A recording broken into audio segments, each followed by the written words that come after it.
Hari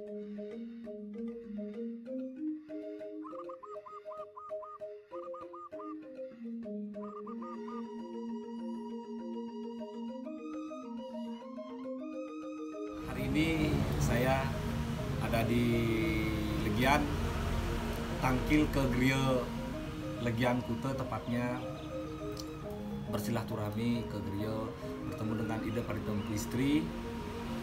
Hari ini Titiang ingin bertanya tentang kisah awal mulanya mengapa Ida Istri bisa melakukan pemeriksaan Keten. Ida, mohon dijelaskan. Om Swastiastu, ini Rahaja. Sebelumnya Ida menjelaskan Niki tentang Ida kenapa mawinan Ida melinggih tadi puniki mediksa ada seorang selinggih. Artinya berawal kalau keinginan memang tidak satu orang pun yang ingin menjadi selinggih. Karena Niko adalah beban yang sangat luar biasa yang kita harus pertanggungjawabkan secara sekali-sekali. Tetapi ada satu hal yang perlu kita cermati, yang perlu kita maknai dalam hidup, secara hukum alam dan secara niskala.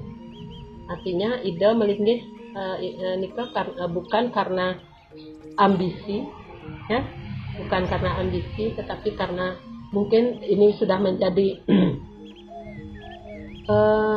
tuntutan secara niskala, karena ada beberapa hal yang Ida alami dalam hidup yang sangat luar biasa. Artinya sangat sulit untuk menceritakan, dan sangat sulit artinya untuk untuk mengatakan kepada orang apa yang terjadi dalam kehidupan Ida sebelum menjadi selinggih. Seperti yang Ida tadi bilang, Ida tidak sedikit pun tidak ada ambisi, tidak pernah terbesit akan menjadi seorang selinggih. Berawal dari artinya peliknya kehidupan yang Ida alami, dari dari awal artinya kita berumah tangga, yaitu terlalu banyak masalah yang kita alami.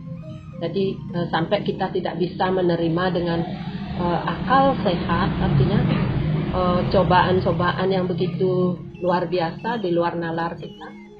Itu yang menuntut artinya Ida harus berjalan ke ranah niki.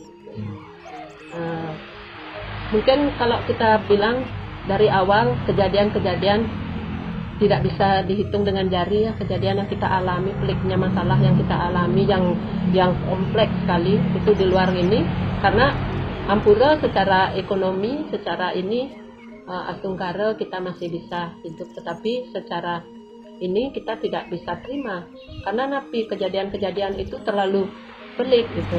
Misalnya dari Ida lanang sakit, anak-anaknya Ida sakit, udah itu dapat musibah kebakaran, itu sekian tahun, 10 tahun itu tidak ada jeda. Bukan terus ada aja tahun. Masalah itu ya. Terus ada aja masalah sampai Ida uang kita punya, tetapi kita tidak merasakan bahagia, kita tidak merasakan nyaman ataupun nanti rasanya nih bahagia, pokoknya bahagia, tidak merasakan kebahagiaan itu yang sesungguhnya, karena setelah kita berjalan itu sebenarnya uang itu tidak menjamin kebahagiaan kita. Dari peristiwa itu mungkin Ida cerita sedikit ya, dari 4 anak Ida 2 orang yang kena kanker. Sudah itu Ida lanang termasuk juga dulu tahun 99 dia sudah divonis oleh dokter. Kanker apa itu ya? Hepatitis C kronis tahun 99. Hepatitis C kronis. Tapi semenjak artinya Ida mohon pengampunan kepada Betara Kawitan. Jadi Ida mau membersihkan diri, artinya melanjutkan perjalanan secara spiritual, memohon ampunan kepada beliau karena ada beberapa petunjuk dari beberapa nabi termasuk kakek Ida, seorang selinggih, bahwa Ida tuh disuruh membersihkan diri. Nah, dari tuntunan, dari bimbingannya beliau pun Ida belum percaya. Belum, artinya belum percaya, belum ini yakin gitu bahwa karena nanti secara pengetahuan saya kurang, secara artinya pengetahuan agama yang itu kurang, betul-betul tidak tahu, bahkan ya kita menjalani hidup biasa aja. Tapi dituntut oleh sang waktu, kita harus menjalani dengan adanya ujian hidup yang luar biasa. Anak Ida ada kecelakaan sampai 1 minggu ada di ICU, hampir meninggal karena limfanya hilang. Dan itu Ida lanangnya jatuh sampai, kalau dihitung dengan jari sudah nggak bisa kita hitung. Nah gini tuh, Ya. Ida melinggihnya tepatnya tahun berapa Ida? Kalau Ida melinggih 2 tahun yang lalu. 2 tahun yang lalu. Ya, Januari tanggal 6. Januari tanggal 6. Ya, berarti memang 2019 ya? Apa 20 ya? 2020 ya? 2019. Oh, Ya. 2019. 2019 itu karena prosesnya seperti ini. Jadi Ida melinggih, Ida tidak terbayangkan karena begitu kita munggah bawati, setelah munggah bawati Ida lanangnya amor. Okay. Jadi Ida tidak pernah terbayangkan waktu nikah bahwa Ida akan menjadi sulinggih. Karena waktu itu kan Ida mikir oke lah selesai sampai di sini. Tetapi menurut Sabo Pandita itu bahwa ketika sudah munggah bawati ini wajib hukumnya untuk melanjutkan perjalanan salah satunya. Itu artinya salah satu meninggal, yang satu ini harus wajib melanjutkan perjalanan ini. Jadi Ida tuh melanjutkan perjalanan dari Ida Lana, tanggung jawab dari Ida Lana. Karena begitu Ida munggah bawati, berapa bulan kemudian beliau meninggal. Jadi pada waktu ngaskara itu Ida langsung didikse. Yeah. Langsung didikse. Memang luar biasa sedih ya. Jadi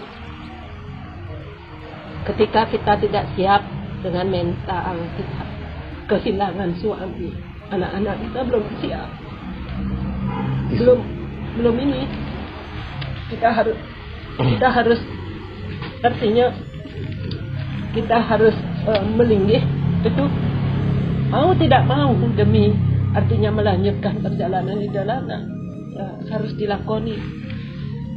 dilakoni. Tapi dia yakin kalau kita artinya mau belajar, tidak ada yang tidak mungkin. Memang kehidupan penuh dengan lika-liku ya, ini. Ya, karena kehidupan Ida penuh dengan lika-liku. Dari 4 orang anak yang Ida punya, 3 orang yang ada sakit jantung, ada kanker 2, itu bahkan sempat koma juga. Tapi begitu Ida mau artinya melakukan perjalanan ini, proses hidup ini, astungkara artinya okan Ida sampai sekarang sehat semua. Ya, karena tuntutan dari niskala yang lebih Ida ini kan, artinya maaf Niki bukan niskalanya ndak ada nuntut ya, karena dengan melakoni perjalanan ini ternyata kemujizatan itu ada.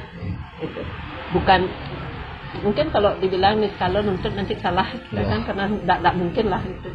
Artinya dengan melakoni perjalanan ini kemujizatan itu ada, rasa damai itu ada.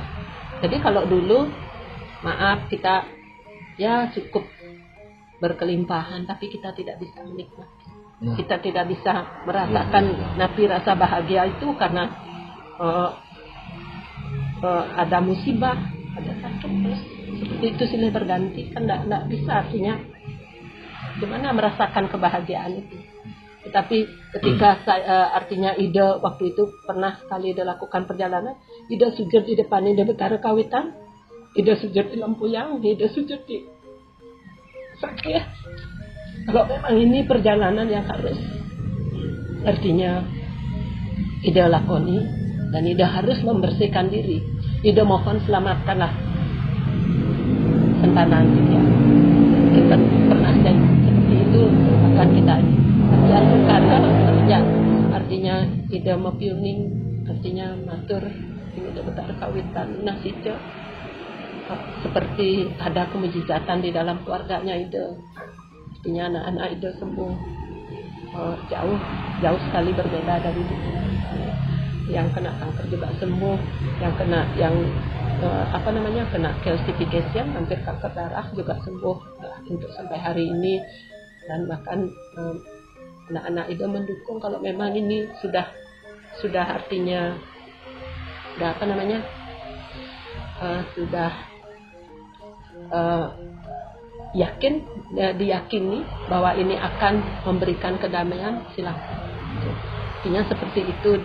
Artinya proses itu memang sangat sedih sekali, apalagi ketika kita medikse, kita harus berdampingan dengan anak Islam layoni delana. Sudah dapat intinya Ida.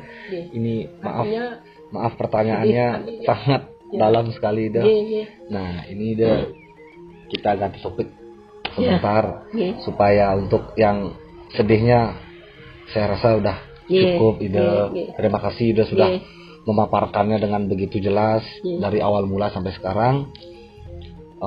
Yang ingin tanyakan kepada Ida, nah untuk nabe napaknya siapa sebelumnya Ida? Nabe napa, nabe saksi dan nabe waktra. Nabe napaknya Ida Pandita Empu di Griya Pani, jadi di Giri Kusuma. Ida Pandita Empu Nabe Yoganata. Jadi untuk nabe saksinya Ida Pandita Empu Nabe Ring Griya Jagapati. Dan itu untuk nabe saksi waktra. Untuk nabe waktra Ida Pandita Empu Nabe Ring Jagapati. Dan itu untuk nabe saksinya Ida Pandita Empu Ring Dasong. Jadi Griya Taman Guna Anyar. Setelah itu Ida, suka dukanya menjadi suling. Apa itu Ida? Suka dukanya? Kalau sukanya, kalau kita menikmati hidup, artinya kita kan perjalanan hidup kita itu kan tinggal sedikit lagi ya. Jadi dari masa-masa yang kita sudah dikasih kesempatan hidup dari kecil sampai umur 50 tahun, itu kita sudah menikmati baik buruk kehidupan gitu. Jadi ketika kita jadi suling, kita harus sudah menerima gitu loh. Artinya hanya meniti perjalanan menuju ke dunia sebelah. Ya, jadi sukanya seperti itu, ada rasa nikmat ke pribadi kita bahwa kita bisa utamanya mendoakan semesta ini setiap hari. Jadi ada rasa damai di hati bahwa sebenarnya ini loh, sisa hidup ini sebenarnya memang wajib hukumnya kita untuk membersihkan diri kita, untuk melakukan warna prasta. Dan itu kalau kita sudah ini, akhirnya kita Ida menerima dengan pikiran yang positif. Jadi memang ini hukum alam gitu loh. Hukum alam yang memang dari porsi kehidupan ada dari catur asramanya, dari Brahmacari, Grahasta, Wanaprastha, Biksuka. Jadi ini kan memang sudah dituntut secara itu sukanya. Jadi kalau sedihnya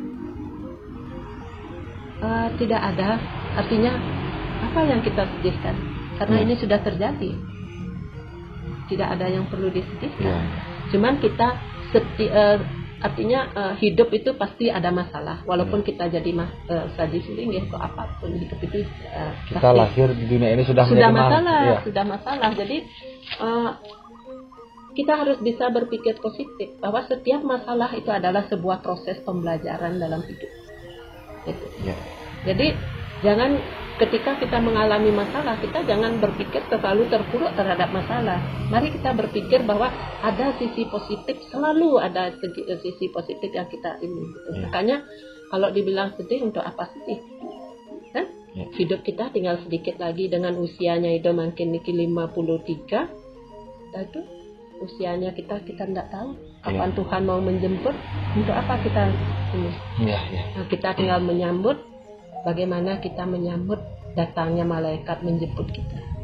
Untuk siap tidak siap harus siap. Harus seperti itu. Gitu. Sebab inilah artinya waktu yang diberikan kepada beliau, yang diberikan oleh Ida Betara Kawitan untuk memperbaiki pribadi kita. Sulinggih itu bukan orang suci, ya. tetapi orang yang disucikan.